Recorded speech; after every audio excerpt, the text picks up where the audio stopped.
عمل صالحا من ذكر أو أنثى وهو مؤمن فلنحيينه حياة طيبة ولنجزينهم أجرهم بأحسن ما كانوا يعملون.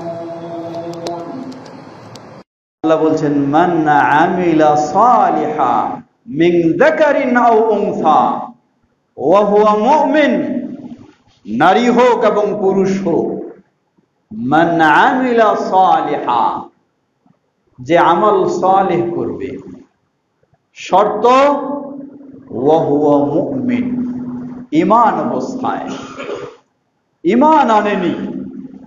গোটা বিশ্বের মানুষকেও যদি থাকা খাওয়া সবকিছুর ব্যবস্থা করে ভালো কাজ করে, এই ভালো কাজও আল্লাহর কাছে গ্রহণযোগ্য নয়। ওয়া হুয়া মুমিন, শর্ত হলো ঈমান আনা। আল্লাহ বললেন ফালানুহিয়ান্নাহু হায়াতান তাইয়্যিবা, আমি তাকে পার্থিব জীবনে আরাম আয়েশের হায়াত আমি দান করব। ওয়ালানাজিয়ান্নাহুম আজরাহুম বিআহসানি মা কানু ইয়ামালুন, আর আখিরাতের বিষয় তারা যা আমল করেছে সেই আমলের চেয়ে বহু গুণে উত্তম প্রতিদান আমি তাদেরকে দান করব। সমবেত মুসলিমবৃন্দ, সুতরাং দুনিয়ার জীবনে সব কিছু থেকে আমরা বুঝতে পারি, শিক্ষা নিতে পারি, ক্ষমতাও মানুষকে শান্তি দিতে পারে না, অর্থও মানুষকে সুখ শান্তি দিতে পারে না, বহু ডিগ্রি শিক্ষা অর্জনও মানুষকে সুখ শান্তি দিতে পারে না। মানুষকে সুখ শান্তি দিতে পারে ঈমানের সাথে আমল সালেহ, ঈমানের সাথে আমল সালেহ। বলবেন কিভাবে? কারণ আপনি জানছেন, বুঝছেন, ক্ষমতার মালিক কেউ নয়, ক্ষমতার মালিক হলেন আল্লাহ সুবহানাহু ওয়া তাআলা। রিজকের মালিক কেউ নয়, রিজকের মালিক হলেন আল্লাহ সুবহানাহু ওয়া তাআলা। মানুষের জীবনের সৌভাগ্যের মালিক কেউ নয়, মালিক হলেন একমাত্র আল্লাহ সুবহানাহু ওয়া তাআলা। আপনার ঈমান এবং আমল সালেহের মাধ্যমে যখন আল্লাহ আপনার প্রতি খুশি হবেন, আপনার ঘর না থাকতে পারে, বহুতল বিশিষ্ট ভবন না থাকতে পারে, কিন্তু তবু আপনাকে আল্লাহ সুবহানাহু ওয়া তাআলা দুনিয়ার জীবনে শান্তি দিতে পারেন। সুবহানাল্লাহ। সুতরাং সেই আল্লাহ সুবহানাহু ওয়া তাআলা যিনি সবকিছুর মালিক, তাকে সন্তুষ্ট করাটাই হলো ঈমানের সাথে আমল সালেহ। আখিরাতের বিষয় লক্ষ্য করুন একইভাবে। এজন্য আল্লাহ সুবহানাহু ওয়া তাআলা অন্য আরেক আয়াতে বলেন আল্লাযীনা আমানু ওয়া লাম ইয়ালবিসু ঈমানাহুম বিযুলমিন উলাইকা লাহুমুল আমনু ওয়া হুম মুহতাদুন। আমরা বললাম আল্লাহ সুবহানাহু ওয়া তাআলা সূরা নাহলের ৯৭ নম্বর আয়াতে বললেন দুনিয়ার জীবনে এবং আখিরাতের জীবনে সুখ শান্তির পথ হলো ঈমান অবস্থায় আমল সালেহ করা।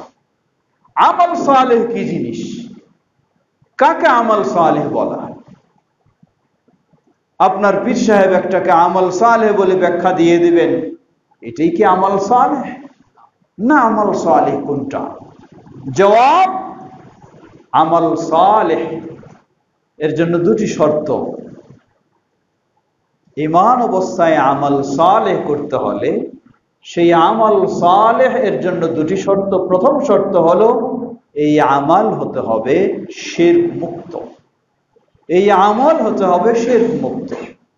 আল্লাহ সুবহানাহু ওয়া তাআলা বলেন আল্লাযীনা আমানু ওয়া লাম ইয়ালবিসু ঈমানাহুম বিযুলম উলাইকা লাহুমুল আমনু ওয়া হুম মুহতাদুন। আল্লাযীনা আমানু, যারা ঈমান এনেছে, ওয়া লাম ইয়ালবিসু ঈমানাহুম বিযুলম, কিন্তু তাদের ঈমানটাকে যুলমের সাথে, শিরকের সাথে মিশ্রিত করেনি, শিরক মুক্ত রেখেছে ঈমানটাকে। উলাইকা লাহুমুল আমনু ওয়া হুম মুহতাদুন, তাদের জন্যই হলো দুনিয়া এবং আখিরাতে শান্তি ও নিরাপদ। ওয়া হুম মুহতাদুন, আর তারাই হচ্ছে হেদায়েত প্রাপ্ত। সমবেত মুসল্লিবৃন্দ, সুতরাং আমরা যদি দুনিয়ার জীবনে এবং আখিরাতের জীবনে শান্তি পেতে চাই, তাহলে সেই শান্তির পথ হলো, প্রথম হলো ঈমান, সঠিক ঈমান আনা। দ্বিতীয় হলো আমল সালেহ করা। আমল সালেহ এর বৈশিষ্ট্য হলো এই আমল হতে হবে তাওহীদের উপরে এবং শিরক মুক্ত, প্রথম বৈশিষ্ট্য। দুনিয়া পরিমাণ আপনি আমল করুন, কিন্তু আমল যদি শিরক মুক্ত না হয়, আল্লাহ সুবহানাহু ওয়া তাআলা এই আমলকে প্রত্যাখ্যান করেন। আল্লাহ রাব্বুল আলামিন বলেন হাদিসে কুদসি, মান আমিলা আমালান আশরাকা ফীহি মাই গায়রি তারাকতুহু ওয়া শিরকা, যে ব্যক্তি এমন কোন আমল করবে সেই আমলে আমার সাথে অন্য কাউকে শরীক বানিয়ে ফেলবে, তারাকতুহু ওয়া শিরকা, আমি তাকে এবং তার শিরকপূর্ণ আমলকে প্রত্যাখ্যান করি। আল্লাহর কাছে গ্রহণযোগ্য নয়। আপনি অনেক আমল করলেন, কিন্তু এই আমল যদি আল্লাহর কাছে গ্রহণযোগ্য না হয়, তাহলে এই আমলের বিনিময়ে দুনিয়া এবং আখিরাতে কোথাও আপনি শান্তি লাভ করতে পারবেন না। এজন্য আমল অবশ্যই করণীয়, কর্তব্য, কিন্তু আমলটা যেন হয়, প্রথম শর্ত হলো শিরক মুক্ত। আজকে আহলুল হাদিসেরা তাদের শুরু শেষ সব সময়, যেই যুগেই বলেন, যেই সময়ে বলেন, তাদের বক্তব্য রাষ্ট্র কিভাবে দখল করব এটা নয়, তাদের বক্তব্য আমল কিভাবে শিরক মুক্ত করব। রাষ্ট্র দখল আপনার নাও হতে পারে, আসতেও পারে, হতেও পারে, নাও হতে পারে, এটি আপনার সফলতার চাবিকাঠি নয়, এটি আপনার দুনিয়া ও আখিরাতের সফলতার বিষয় নয়। দুনিয়া ও আখিরাতের সফলতার বিষয় হলো শিরক মুক্ত ঈমান, শিরক মুক্ত আমল। গোটা বিশ্ব আপনি আপনার অধীনে পেয়ে গেলেন, কিন্তু এই বিশ্ব যদি শিরক মুক্ত না হয়, তাহলে আপনার এই বিশ্ব পাওয়া আর ফেরাউনের বিশ্ব পাওয়া কোনোই পার্থক্য নেই, কোনোই পার্থক্য নেই। সুতরাং সর্বপ্রথম শর্ত, সেটি আপনাকে মনে রাখতে হবে, আপনার ঈমান এবং আমল যেন অবশ্যই শিরক মুক্ত হয়। তাহলে দুনিয়ার জীবনেও আপনি শান্তি লাভ করবেন, আখিরাতের জীবনেও আপনি শান্তি লাভ করবেন। সহিহুল বুখারীর হাদিস, প্রসিদ্ধ সাহাবী আবু হুরায়রা রাদিয়াল্লাহু তাআলা আনহু, তিনি রাসূল সাল্লাল্লাহু আলাইহি ওয়াসাল্লামকে প্রশ্ন করলেন, বললেন, মান আসআদুন নাসি বিশাফাআতিকা ইয়াউমাল কিয়ামা ইয়া রাসূলুল্লাহ, হে আল্লাহর রাসূল সাল্লাল্লাহু আলাইহি ওয়াসাল্লাম, কিয়ামতের কঠিন বিভীষিকাময় দিনে সবাই শান্তি খুঁজবে, সবাই ভালো খুঁজবে, সবাই মুক্ত খুঁজবে, সবাই মুক্তি নাজাত খুঁজবে। ওই বিভীষিকাময় কঠিন ভয়ঙ্কর দিনে আপনার শাফাআত পেয়ে সৌভাগ্যবান কে হবে? একটু বলুন। রাসূল সাল্লাল্লাহু আলাইহি ওয়াসাল্লাম জবাব দেওয়ার আগে বললেন, হে আবু হুরায়রা, আমার ধারণা ছিল তুমি আমাকে সর্বপ্রথম এই প্রশ্ন করবা, কারণ তোমাকে আমি সবচেয়ে বেশি উৎসাহী এবং আগ্রহী দেখি আমার হাদিস সংগ্রহের ক্ষেত্রে। অতঃপর জবাব দিলেন, বললেন, জেনে রাখো, আসআদুন নাসি বিশাফাআতি ইয়াউমাল কিয়ামা মান ক্বালা লা ইলাহা ইল্লাল্লাহ খালিসাম মিন কলবি, রাওয়াহু মুসলিম। কে?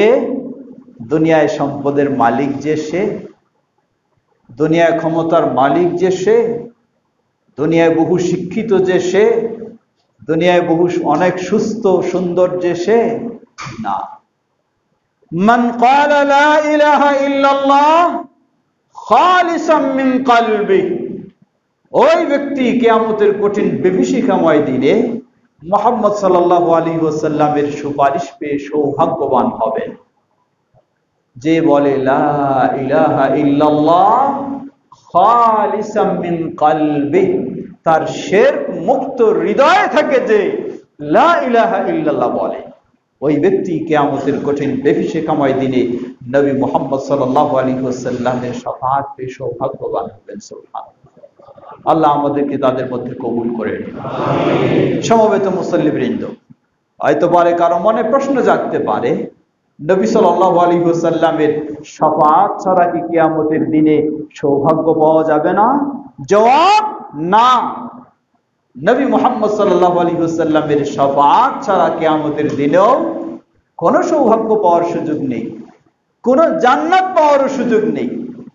লক্ষ্য করুন, দীর্ঘ হাদিস, নবী সাল্লাল্লাহু আলাইহি ওয়াসাল্লাম বলেন কিয়ামতের কঠিন বিভীষিকাময় দিনে শুধু এই উম্মতের মানুষেরা না, পূর্ববর্তী উম্মতের মানুষেরা কিয়ামতের মাঠে তারা আবদ্ধ হয়ে থাকবে। তারা জান্নাতে যেতে পারবে, সেই আমল তাদের আছে, কিন্তু প্রয়োজন শুধু একটু সুপারিশের। এই সুপারিশ হলে তারা কিয়ামতের মাঠ থেকে মুক্তি পেয়ে জান্নাতে যেতে পারে। সুপারিশের জন্য তারা ছুটে যাবেন আদম আলাইহিস সালামের কাছে। আদম আলাইহিস সালাম অপারগতা প্রকাশ করবেন, ছুটে যাবেন পৃথিবীর বুকে প্রথম রাসূল যিনি, তার কাছে নূহ আলাইহিস সালাম। নূহ আলাইহিস সালাম অপারগতা প্রকাশ করবেন। যাবেন আবুল আম্বিয়া ইব্রাহিম আলাইহিস সালাম। ইব্রাহিম আলাইহিস সালাম অপারগতা প্রকাশ করবেন। যাবেন মুসা আলাইহিস সালাম, তার কাছে, তিনি অপারগতা প্রকাশ করবেন। যাবেন ঈসা আলাইহিস সালাম, তার কাছে, তিনি অপারগতা প্রকাশ করবেন, তবে তিনি একটু পরামর্শ দেবেন। অপারগতা প্রকাশ করে তিনি পরামর্শ দিবেন, তোমরা চলে যাও এমন একজনের কাছে যাকে আল্লাহ সুবহানাহু ওয়া তাআলা অগ্রিম ক্ষমা দান করেছেন। সুবহানাল্লাহ। তিনি হলেন মুহাম্মদ সাল্লাল্লাহু আলাইহি ওয়াসাল্লাম। যাবেন তারা মুহাম্মদ সাল্লাল্লাহু আলাইহি ওয়াসাল্লামের কাছে, বলবেন আমাদের জন্য একটু সুপারিশ করুন, তাহলে আমরা এই জায়গা থেকে মুক্ত হয়ে জান্নাতে যেতে পারি। নবী সাল্লাল্লাহু আলাইহি ওয়াসাল্লামেরও ক্ষমতা নেই, চাইলেই তিনি সুপারিশ করে দেবেন, এই ক্ষমতা মুহাম্মদ সাল্লাল্লাহু আলাইহি ওয়াসাল্লামেরও থাকবে না। আল্লাহ কি বলেন?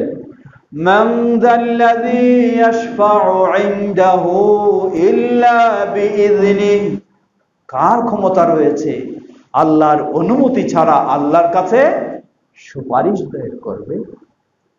আজকে পীর সাহেবেরা মানুষের ঈমানকে হরণ করছে এই সুপারিশের দোহাই দিয়ে। তারা নাকি কিয়ামতের দিন সুপারিশ করে আপনাকে জান্নাতে নিয়ে যাবে। নাউযুবিল্লাহ। কথায় তার এই সুপারিশের নিশ্চয়তা।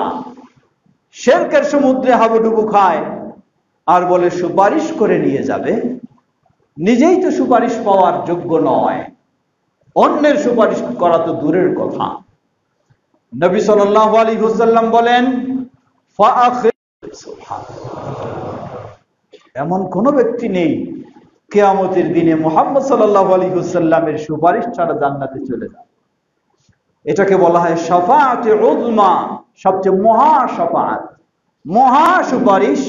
যেই সুপারিশ করার সুযোগ আল্লাহ সুবহানাহু ওয়া তাআলা অন্য কোন নবী রাসূলকে দেবেন না, শুধু একজনকেই দেবেন, তিনিই হলেন আমাদের প্রিয় রাসূল মুহাম্মদ সাল্লাল্লাহু আলাইহি ওয়াসাল্লাম। ঠিক একই ভাবে আপনি জান্নাতে গেছেন, এক জান্নাত থেকে আরেক জান্নাতে যাওয়ার সুপারিশের প্রয়োজন হবে। নিম্ন জান্নাত থেকে হাই ক্লাস জান্নাতে যাওয়ার সেই সুপারিশও মুহাম্মদ সাল্লাল্লাহু আলাইহি ওয়াসাল্লাম করবে।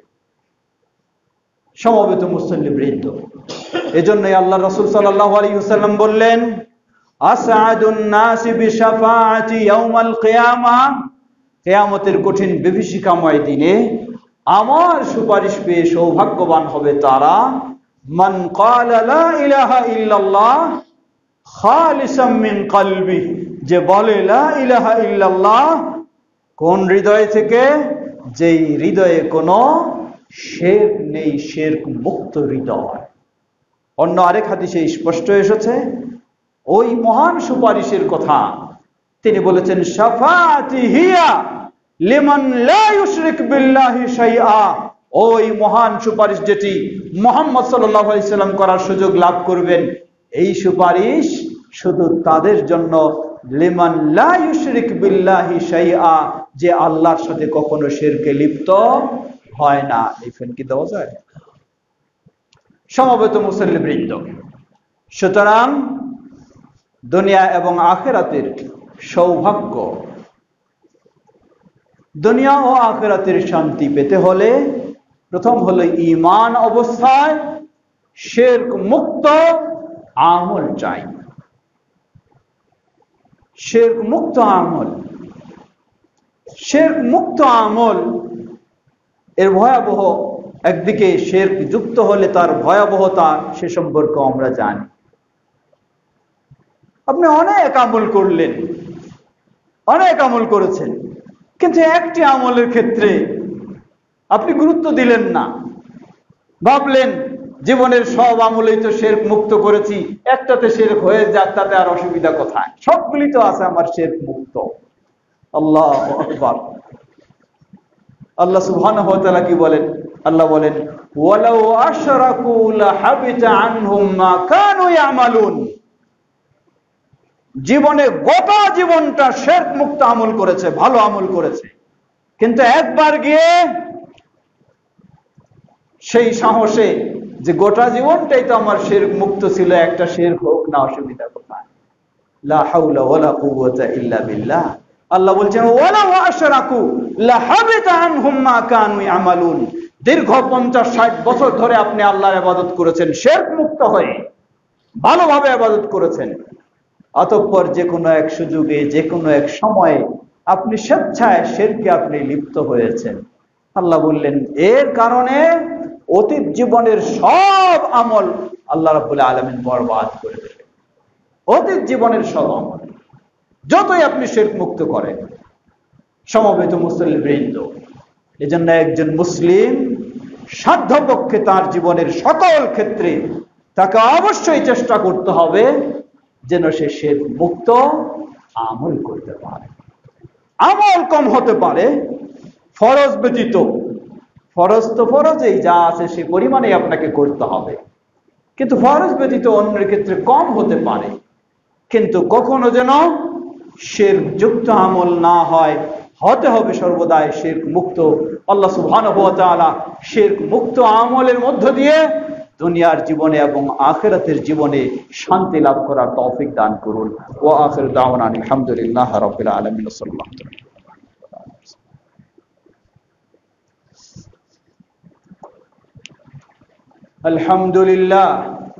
আলহামদুলিল্লাহি রাব্বিল আলামিন। والصلاة والسلام على عبد الله ورسوله نبينا محمد وعلى آله وصحبه أجمعين أما بعد। সমবেত মুসল্লিবৃন্দ, আল্লাহ সুবহানাহু ওয়া তাআলা বলেন, মান আমিলা আমালান মিন যাকারিন আও উনসা ওয়া হুয়া মুমিন ফালানুহইয়ান্নাহু হায়াতান তাইয়্যিবা। নারী হোক বা পুরুষ হোক, কোনো ভেদাভেদ নেই, সকলের অবস্থা একই, সকলের মর্যাদা একই, সকলের আমলের কন্ডিশন একই।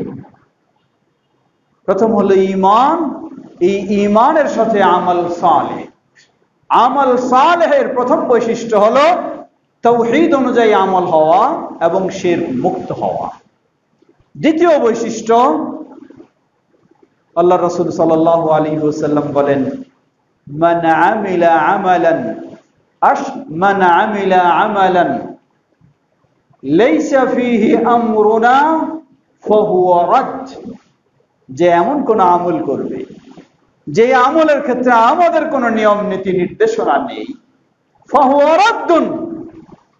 গোটা বাংলাদেশ নয়, গোটা বিশ্বের আলেম সমাজ ঐক্যমত হয়ে নতুন কোন যদি আমল আবিষ্কার করে, যেই আমল নবী মুহাম্মদ সাল্লাল্লাহু আলাইহি ওয়াসাল্লাম খোলাফায়ে রাশিদিন অনুমোদন দেন নাই।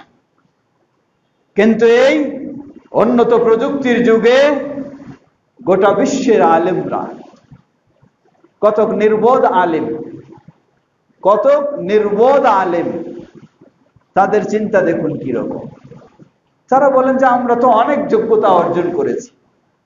কেমন অনেক যোগ্যতা? আজকে আমরা পিএইচডি পর্যন্ত ডিগ্রি লাভ করেছি। নবী সাল্লাল্লাহু আলাইহি ওয়াসাল্লামের সাহাবায়ে কেরাম তো কেউ পিএইচডি ডিগ্রি লাভ করেন নাই। নাউযুবিল্লাহ! কি নির্বোধ! তার ইলম দিয়ে সে নিজেকেও উপকৃত করতে পারেনি, তার জ্ঞান দিয়ে নিজেকেও সে আলোকিত করতে পারেনি। সে মূর্খতার অন্ধকারে এখন রয়েছে, যতই সর্বোচ্চ ডিগ্রি সে অর্জন করুক না কেন। তাই গোটা বিশ্বের যদি এই ধরনের হাই কোয়ালিটির আলেমগণ ঐক্যমত হয়ে এমন কোন আমল দিয়ে দেন, যেই আমল নবী মুহাম্মদ সাল্লাল্লাহু আলাইহি ওয়াসাল্লাম খোলাফায়ে রাশিদিন থেকে অনুমোদিত নয়, তাহলেও সেই আমল আপনাকে কখনো শান্তির পথ দিতে পারে না। সেই আমল আপনাকে দুনিয়ার জীবনে অশান্তি এবং আখিরাতের জীবনেও আপনাকে ভয়াবহতার দিকে নিয়ে যাবে। লক্ষ্য করুন নবী সাল্লাল্লাহু আলাইহি ওয়াসাল্লাম কিভাবে গুরুত্ব বোঝালেন। সহিহুল বুখারীর হাদিস, তিনি বলেন, ইন্নী ফারাতুকুম আলাল হাউজ, জেনে রাখো তোমাদের জন্য আমি সেই হাউজের কাছে গিয়ে আগেই অপেক্ষা করব, তোমাদেরকে স্বাগতম জানাবো। সুবহানাল্লাহ। মান শারিবা লাম ইয়াযবা আবাদা, সেই হাউজের বর্ণনা নবী সাল্লাল্লাহু আলাইহি ওয়াসাল্লাম দিলেন। তার দৈর্ঘ্য এই থেকে এই পর্যন্ত, প্রশস্ত এই থেকে এই পর্যন্ত। পানিটা কেমন? আবিয়াদু মিনাল লাবানি, দুধ যেমন সাদা তার চেয়েও স্বচ্ছ সাদা হলো সেই পানি। আহলা মিনাল আসলি, আসাল মধু যেমন মিষ্টি তার চেয়েও আরো বহু মিষ্টি। পান পাত্রের সংখ্যা হলো, আকাশের দিকে তাকালেন, এই আকাশে অগণিত অসংখ্য যেমন তারকা, ওই হাউজের পান পাত্রগুলিও হবে সেই রকম অগণিত অসংখ্য। মান শারিবা লাম ইয়াজমা আবাদা, যে একবার পানি পান করবে, লাম ইয়াজমা আবাদা, কিয়ামতের কতই বিভীষিকাময় পরিবেশ হোক না কেন, কোনদিন সে আর পিপাসা অনুভব করবে না। সুবহানাল্লাহ। আল্লাহ আমাদেরকে কবুল করে নিচ্ছে। এখানে আপনাকে খেয়াল রাখতে হবে, আপনি খালি আমিন বললে হবে না, আপনাকে কিছু কাজ করতে হবে। নিজের ইচ্ছা মতো আমল করবেন, সব কামানোর জন্য চিন্তা করবেন, আর বলবেন আমিন ওই হাউজের পানি পান করার জন্য, এত সহজ নয়। আল্লাহ রাসূল সাল্লাল্লাহু আলাইহি ওয়াসাল্লাম বললেন, আমি সেখানে তোমাদের আগে গিয়ে অবস্থান করব স্বাগতম জানানোর জন্য। লা ইয়ারিদান্না আলাইয়া আকওয়াম, দলে দলে মানুষেরা আমার সামনে আসবে, দলে দলে মানুষেরা আসবে, এসে তারা পানি পান করবে। হঠাৎ একদল আসবে, ফায়ুহালু বাইনি ওয়া বাইনাহুম, আমি তাদেরকে চিনছি, তারা আমার উম্মত, তারাও আমাকে চিনতেছে, আমি তাদের নবী, কিন্তু তাদের এবং আমার মাঝে একটা আড়াল তৈরি করে দেওয়া হবে, হাউজের কাছে তারা পৌঁছতে পারবে না। নবী সাল্লাল্লাহু আলাইহি ওয়াসাল্লাম কিভাবে চিনবেন? তাদের বংশ দেখে নাকি দেখে? জবাব, নবী সাল্লাল্লাহু আলাইহি ওয়াসাল্লামের উম্মতের একটি বৈশিষ্ট্য হলো, যারা সালাতের জন্য ওযু করে, কিয়ামতের কঠিন বিভীষিকাময় দিনে তাদের ওযুর অঙ্গগুলি চমকাতে থাকবে। এই চমকানো দেখে, এই আলামত দেখে নবী সাল্লাল্লাহু আলাইহি ওয়াসাল্লাম তাদেরকে চিনবেন যে এরা হলো আমার উম্মতের মানুষ। আল্লাহু আকবার! বিষয়টা কত কঠিন দেখবেন। এর মানে কি বোঝায়? তারা কি বেনামাজি ছিল, বেদিন ছিল? না, তারা নামাজি ছিল, ওযু করত, সবকিছুই, যার ফলে এই ওযুর আলামত গুলি কিয়ামতের মাঠে তাদের ভেসে এসেছে। এগুলি দিয়ে চিনছেন নবী সাল্লাল্লাহু আলাইহি ওয়াসাল্লাম তারা উম্মাহ। কিন্তু এই আড়াল তৈরি হয়ে যাওয়ার কারণে পানি পান করার সুযোগ লাভ করবে না। নবী সাল্লাল্লাহু আলাইহি ওয়াসাল্লাম তাদের প্রতি সদয় হয়ে জিজ্ঞাসা করবেন দায়িত্বশীল ফেরেশতাদেরকে, কি ব্যাপার, কারণটা কি? আমি চিনছি তাদেরকে, তারা আমার উম্মত, আর তারা আমাকে চিনছে, এরপরে তোমরা কেন বাধা দিয়ে রাখছো? তারা জবাব দিবেন, ফাইন্নাকা লা তাদরি মা আহদাসু বা'দাক। হে নবী, সত্যি তারা আপনার উম্মত, আপনি চিনছেন, তারাও আপনাকে চিনছে, কিন্তু আপনি জানেন না আপনার রেখে যাওয়া দিন এর ব্যাপারে তারা নতুন নতুন কি আবিষ্কার করেছে, এই বিষয়টি তো আপনি জানেন না। এই অপরাধের কারণে আজকে তারা এই হাউস থেকে বঞ্চিত হচ্ছে, হাউজের পানি পান করা থেকে। যখন এই নবী সাল্লাল্লাহু আলাইহি সাল্লামকে এই তথ্য বলে দেওয়া হবে যে এই অপরাধের কারণে তাদেরকে সুযোগ দেওয়া হচ্ছে না, সাথে সাথে নবী সাল্লাল্লাহু আলাইহি ওয়াসাল্লামও যখন তিনি সদয় ছিলেন, এখন তিনি ক্ষিপ্ত হয়ে তিনি বলবেন, সুহকান সুহকান লিমান গায়্যারা বাদি, দূর হও তারা যারা তোমরা আজকে আমার রেখে যাওয়া দিনকে তোমরা বিকৃত করেছো। সমবেত মুসলিম, এই জন্য দুনিয়া ও আখিরাতের সফলতার জন্য ঈমানের সাথে আমাল সালেহ এর দুটি বৈশিষ্ট্য। প্রথম বৈশিষ্ট্য হলো আমল হতে হবে তাওহীদের সাথে শিরক মুক্ত। দ্বিতীয় বৈশিষ্ট্য হলো এই আমল হতে হবে সুন্নাহর সাথে বিদআ মুক্ত। সুন্নাহর সাথে বিদআ মুক্ত। মনে রাখবেন, সুন্নাহর আমলগুলি মানুষ যত আগ্রহী হবে তার চেয়ে বেশি আগ্রহী হবে বেদাতি আমল দিকে। কারণ বেদাতটা মানুষের কাছে, ইবলিস মানুষকে আকৃষ্ট করার জন্য সেভাবেই রংচং দিয়ে আপনার সামনে উপস্থাপন করবে। এজন্য প্রসিদ্ধ মুহাদ্দিস ইমাম সুফিয়ান সাউরি রাহিমাহুল্লাহ তিনি বলেন, আল বিদআতু আহাব্বু ইলা ইবলিস মিনাল মাসিয়া। ইবলিসের কাছে প্রকাশ্য গুনাহের কাজগুলির চেয়ে বেদাতের কাজটা হলো অনেক প্রিয়। কারণ এই বেদাতে আমল দিয়ে মানুষকে তার ঈমানটাকে নষ্ট করা যায়, মানুষকে দুনিয়া এবং আখিরাতে সফলতা থেকে বঞ্চিত করা যায়, মানুষকে পথভ্রষ্টতার দিকে নেওয়া যায়। আজকে অনেকেই দেখবেন একদিকে রাজপথে ইসলামী আন্দোলনে কত বিশাল ভূমিকা রাখে, কিন্তু তাকে যদি আপনি একটু আমলগুলিকে বেদামুক্ত করার পরামর্শ দেন, আপনাকে উল্টা জবাব দিবে, এই কাজ নাই সেই কাজ নাই, আর শুধু এই শিরক আর বেদাত নিয়ে ব্যস্ত। মনে রাখবেন, ইসলাম প্রবৃত্তি অনুযায়ী চলে না, ইসলাম চলে কিতাব এবং সুন্নাহ অনুযায়ী। আগেই বলেছি, গোটা বিশ্ব আপনি দখল করতে পারেন, কিন্তু আল্লাহ আপনার এটাকে কবুল করবেন না যতক্ষণ না আপনার এটি শিরক মুক্ত এবং বিদআত মুক্ত হবে। সুতরাং অবশ্যই আপনাকে ইসলামের পথে চলতে হবে, ইসলামের পথে কাজ করতে হবে, ইসলামের পথে সংগ্রাম করবেন। সবগুলি হবে মুহাম্মদ সাল্লাল্লাহু আলাইহি ওয়াসাল্লামের নিয়ম নীতি অনুযায়ী, নিজের মন গড়া নয়, নিজের মন গড়া নয়, সবগুলি হতে হবে মুহাম্মদ সাল্লাল্লাহু আলাইহি ওয়াসাল্লাম। আপনি হয়তো বলবেন যে আপনাকে এই সুন্দর উপদেশ দিচ্ছে, তাকে বিভিন্ন রকমের কথা বলে আপনি তাকে এড়িয়ে যাওয়ার চেষ্টা করবেন। যেতে পারেন, অসুবিধা নেই, দুনিয়াতে যাওয়ার আপনার সুযোগ রয়েছে, কিন্তু মনে রাখবেন আখিরাতে আপনার যাওয়ার সুযোগ থাকবে না। দুনিয়াতে তো বহু জনের বহু গায়ের জোরে অনেক কিছু করার সুযোগ থাকে, গায়ের জোরে অনেক কিছু করার সুযোগ থাকে, কিন্তু আল্লাহ যখন থামায় দেবেন তখন আপনাকে থামতেই হবে। আপনি ইসলামী বলেন আর নন ইসলামী বলেন আর যেই বলেন না কেন, আপনার অগ্রসর হওয়ার কোনোই সুযোগ থাকবে না। অগ্রসর হওয়ার সুযোগ থাকবে যদি আল্লাহ খুশি হন এবং যদি আল্লাহর প্রিয় রাসূলের পথে আপনি চলেন, তাহলে ইনশাআল্লাহ।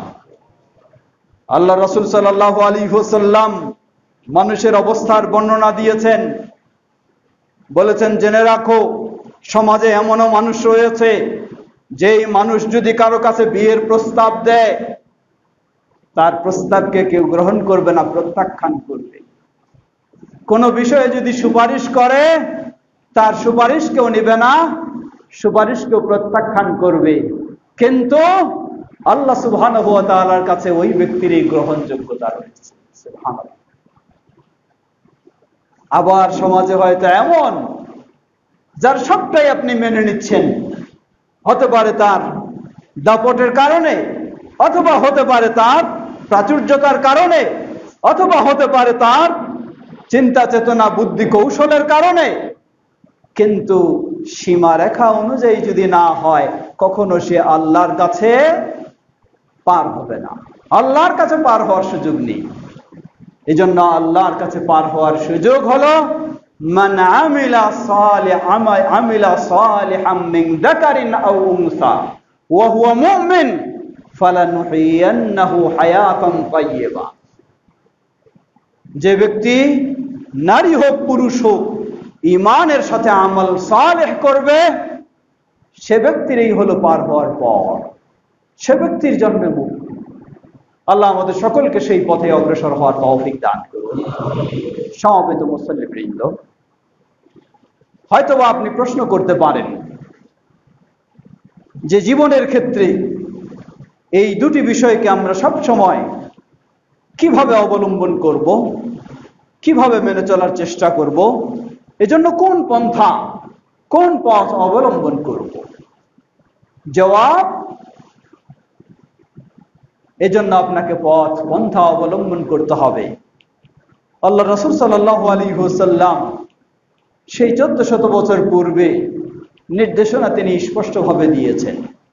সাতাফতারিকু উম্মতি ইলা 73 ফিরকা কুল্লুহা ফিন-নার ইল্লা ওয়াহিদা কিলা মান হিয়া ইয়া রাসূলুল্লাহ ক্বালা হিয়া মা আনা আলাইহি ওয়া আসহাবি রাওয়াহু আসহাবুস সুনান। এই উম্মাহ 73 দলে বিভক্ত হবে, সবগুলি জাহান্নামে যাবে, একটি ব্যতীত। স্পষ্ট হওয়ার জন্য জিজ্ঞাসা করলেন, তারা কারা হে আল্লাহ রাসূল সাল্লাল্লাহু আলাইহি সাল্লাম? বললেন, হিয়া মা আনা আলাইহি ওয়া আসহাবি, আমি এবং আমার সাহাবায়ে কেরাম যেই পথে, ওই পথে যারা, তারাই হচ্ছে মুক্তির পথে। আজকে আহলুল হাদিসদের হলো এই দাওয়াত, আহলুল হাদিসদের এই আহ্বান, আহলুল হাদিসদের এটাই বক্তব্য। আপনি কত দূর অগ্রসর হতে চান? অগ্রসরে আপনার সফলতা নেই, আপনার সফলতা হলো এই পথেই আপনাকে ফিরে আসতে হবে, এই পথেই আপনাকে হাঁটতে হবে, এই পথেই আপনাকে চলতে হবে। না হলে কখনো আপনি সফলতাকে নিশ্চিত করতে পারবেন না। এটি আহলুল হাদিসদের দাওয়াত। আমাদের এই কেন্দ্রীয় আহলুল হাদিস খুলশী জামে মসজিদ এর দাওয়াত হলো সেটাই।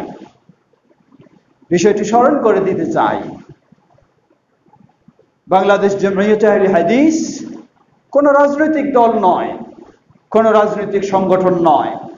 এর অর্থ কেউ বলবেন না তাহলে কি আমরা রাজনীতি হারাম করি?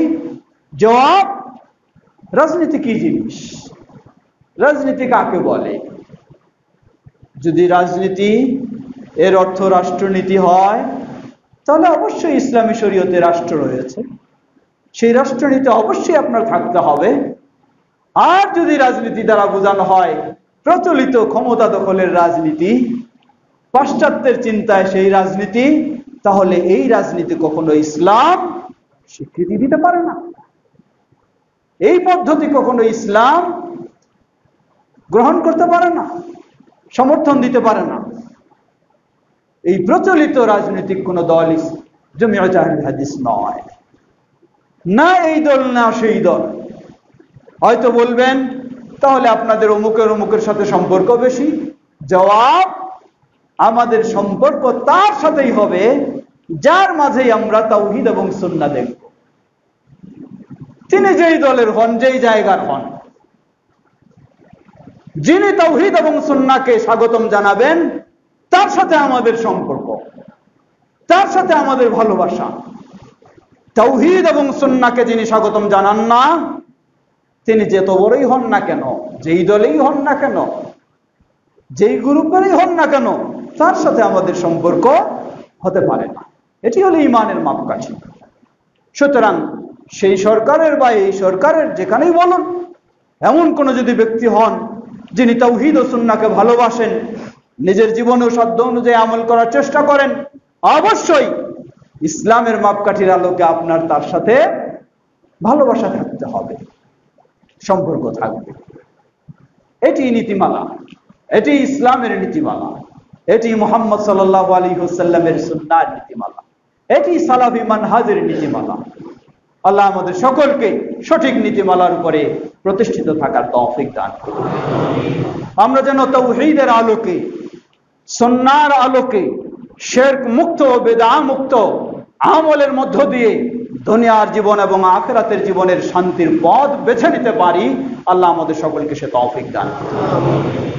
সমবেত মুসল্লিবৃন্দ, সর্বশেষ একটি কথা একটু স্মরণ করে দিতে চাই, তা হলো আপনার আমল হতে হবে শিরক মুক্ত, বিদআত মুক্ত, তাওহীদের আলোকে, সুন্নাহর আলোকে। সুন্নাহর আলোকে এখানে একটি গুরুত্বপূর্ণ বিষয় মনে রাখবেন। সুন্নাহর আলোকে এর অর্থ শুধু এই নয় যে আমার আমলটা আসলে সুন্নায় প্রমাণিত কিনা, এতটুকু সীমাবদ্ধ শুধু নয়, এটি ব্যাপক বিষয়। একদিকে আপনার আমলটা সুন্নাহর আলোকে হচ্ছে কিনা, দলিলের আলোকে আছে কিনা, এটি তো অবশ্যই প্রমাণ নিশ্চিত করবে।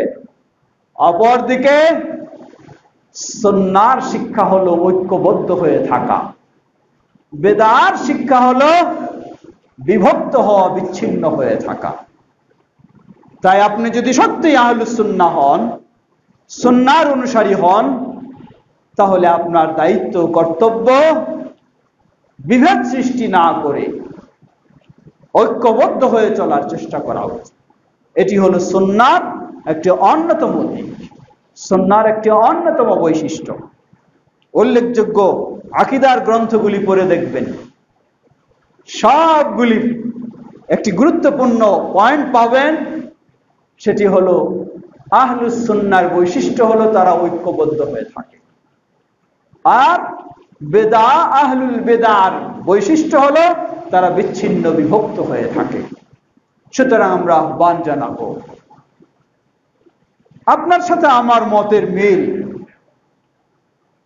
শতভাগ নাও থাকতে পারে, কিন্তু সুন্নাহর স্বার্থে আমার সাথে আপনার সম্পর্ক গড়ে তুলতেই হবে। কোন দলিল বুঝার ক্ষেত্রে আপনি ভিন্ন সাইড নিতে পারেন, আমি ভিন্ন সাইড নিতে পারি, এর অর্থ এই নয় সব আমলের দিকে আপনার আমার, সব আমলে আপনার আমার মিল রয়েছে। একটা জায়গায় একটা দলিল বুঝার ক্ষেত্রে আপনি একটু ভিন্ন পথে গেলেন, আমি একটু ভিন্ন দিক গেলাম, যতটুকু যাওয়ার সুযোগ রয়েছে। আর এটাকে চিন্তা করে আপনি একটি ভিন্ন প্ল্যাটফর্ম তৈরি করে একটা আলাদা দল তৈরি করে ফেললেন, এমনটি কখনো সুন্নাহ বলে না, কখনো এটি সুন্নাহ বলে না। লক্ষ্য করুন সাহাবায়ে কেরামদের অবস্থা। রাসূল সাল্লাল্লাহু আলাইহি ওয়াসাল্লামের অবর্তমানে সাহাবায়ে কেরামদের মাঝে কিছু কিছু দলিলের ক্ষেত্রেও বোঝার ভিন্নতা ছিল। সেই প্রসিদ্ধ সাহাবী ওসমান ইবনে আফফান রাদিয়াল্লাহু আনহু যখন খলিফা, সেই হজ্জের ময়দানে রাসূল সাল্লাল্লাহু আলাইহি ওয়াসাল্লামের সুন্নাহ অনুযায়ী নিয়ম হলো মিনা এবং আরাফায়, মুজদালিফায় 4 রাকাত সালাতগুলি 2 রাকাত পড়া। কিন্তু ওসমান রাদিয়াল্লাহু আনহু তিনি তার ইজতিহাদে বিশেষ কারণে 4 রাকাতকে 4 রাকাতেই পড়লেন। এখনো অনেক সাহাবী রয়েছেন, বেশ কিছু সাহাবী, প্রসিদ্ধ সাহাবী আব্দুল্লাহ ইবনে মাসউদ রাদিয়াল্লাহু আনহুর কাছে গিয়ে আপত্তি পেশ করলেন, বললেন রাসূল সাল্লাল্লাহু আলাইহি ওয়াসাল্লাম 4-এর জায়গায় 2 পড়েছেন, আবু বকর রাদিয়াল্লাহু আনহু 4-এর জায়গায় 2 পড়েছেন, ওমর রাদিয়াল্লাহু আনহু 4-এর জায়গায় 2 পড়েছেন, আর উসমান রাদিয়াল্লাহু আনহু এই পড়তেছেন, আর আপনার মতো ব্যক্তি এখানে আছেন, কোনো প্রতিবাদ জানাচ্ছেন না। ওমর আব্দুল্লাহ ইবনে মাসউদ রাদিয়াল্লাহু আনহু কি জবাব দিলেন? তার সুন্নাহর জ্ঞান ভালো ছিল না, তাই না? নাউযুবিল্লাহ। তিনি হয়তো সুন্নাহ বুঝতেন না, এই জন্য এই জবাব দিলেন। বললেন যে ওয়াল খিলাফু শারর, বললেন যে ওয়াল খিলাফু শাররুন, যা হয়েছে করেছেন উনি, তার চেয়ে আমি যদি বিরোধ তৈরি করতে যাই এটি হলো আরো নিকৃষ্ট কাজ। তাই তিনি নীরব হয়েই বিষয়টাকে ছেড়ে দিলেন। মনে রাখবেন, আমাদের একদিকে অনেক সময় আমি বলি, একদিকে ভালো দিক হলো আল্লাহ সুবহানাহু ওয়া তাআলা আমাদেরকে শিরক থেকে তাওহীদের পথ দেখিয়েছেন, বেদাত থেকে সুন্নাহর পথ দেখিয়েছেন, অনেক ত্যাগ স্বীকার করে আপনি এসেছেন, এটি আলহামদুলিল্লাহ বিরাট সুসংবাদের বিষয়। কিন্তু সমস্যার বিষয় হলো আমরা যখন সুন্নাহর পথে হাঁটি, এমন বোঝার চেষ্টা করি, তখন বিভেদ সৃষ্টি বেশি চেষ্টা করি। এটি কখনো উচিত নয়, কখনো এমন হওয়া উচিত নয়। এই জন্য সবসময় আমাদের মডেল হলেন নবী মুহাম্মদ সাল্লাল্লাহু আলাইহি ওয়াসাল্লাম, খোলাফায়ে রাশিদিন, সাহাবায়ে কেরাম। তাই নিজের মন মতো দলিল বোঝা উচিত নয়, নিজের মন মতো দলিল বোঝা উচিত নয়। দলিল বুঝতে হবে সাহাবায়ে কেরাম সালাফগণ যেভাবে বুঝেছেন সেভাবেই দলিল বুঝতে হবে। এটাও হলো সুন্নাহর একটি অন্যতম নীতিমালা, সুন্নাহ অনুসরণের অন্যতম একটি নীতিমালা। আল্লাহ আমাদের সকলকে সেই বিষয়গুলি উপলব্ধি করে যেন আমরা সেভাবেই পরস্পরের প্রতি আন্তরিকতা প্রদর্শন করে চলতে পারি। আল্লাহ আমাদের সকলকে সে তৌফিক দান করুন। খুব দুঃখ লাগে, বিশেষ করে এই বৃহত্তর অঞ্চলে, বৃহত্তর বরিশাল বলুন, চট্টগ্রাম বলুন, যেখানে আমাদের এই ধরনের সালাফি বা আহলে হাদিস মসজিদ খুঁজে পাওয়া যায় না। হঠাৎ যখন একটা হয় কোনোভাবে, তখন কিছু ভাইয়েরা মনে করেন বাইরে এই দাওয়াতটাকে ছড়িয়ে দেওয়া যতটুকু গুরুত্ব রয়েছে, তার চেয়ে বেশি গুরুত্ব হলো পরস্পরের মাঝে একটু দূরত্ব তৈরি করা। এইভাবে কাজ শুরু করে। দেখা যায় কিছুদিন পর তাদের এই পারস্পরিক দুর্বলতার কারণে, পারস্পরিক অমিলের কারণে যারা চায়নি এই মসজিদ, তারা এই মসজিদটাকে নষ্ট করার পথটা বেছে নিতে পারে। বাস্তব হয় সেগুলি। তাই অনুরোধ জানাবো, আপনার সাথে আরেকজনের মতের মিল শতভাগ হয়ে যেতে হবে এমনটা নাও হতে পারে। দুই একটি বিষয় ভিন্নতা থাকতেও পারে, অসম্ভব নয়। কিন্তু এটাকে কেন্দ্র করে আপনি বড় ক্ষতি ডেকে নিয়ে আসবেন, এমনটা যেন কোথাও কোন মুসলিমের না হয়, সুন্নাহর অনুসারীর আচরণ যেন এমন না হয়। আল্লাহ আমাদের সকলকে সেটি উপলব্ধি করে সেভাবে আন্তরিকতা প্রদর্শনের তৌফিক দান করুন।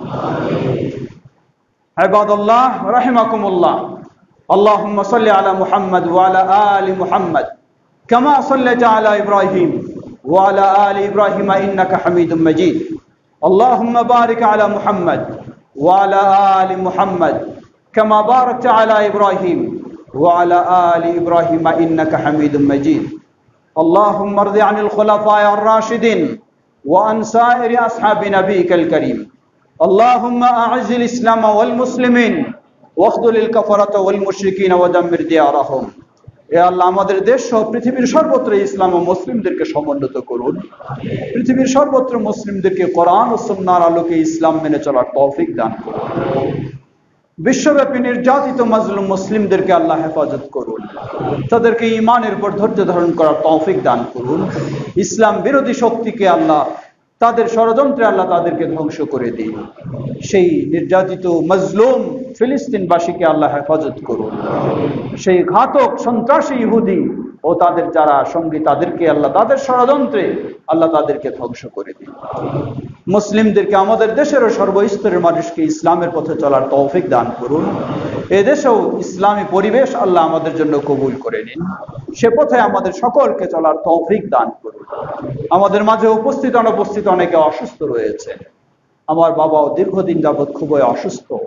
আল্লাহ সকল অসুস্থদেরকে পরিপূর্ণ সুস্থতা দান করুন।